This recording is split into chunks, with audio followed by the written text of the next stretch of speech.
मिलाउनुहोस् हातमा हात मिलाउनुहोस् खुट्टामा ताल मिलाउनुहोस्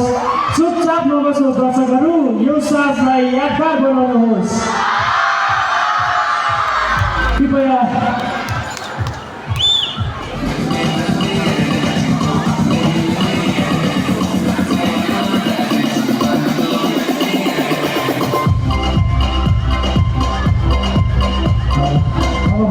मायाको चिनो वितरण कार्यक्रम सुरु गरिएको छ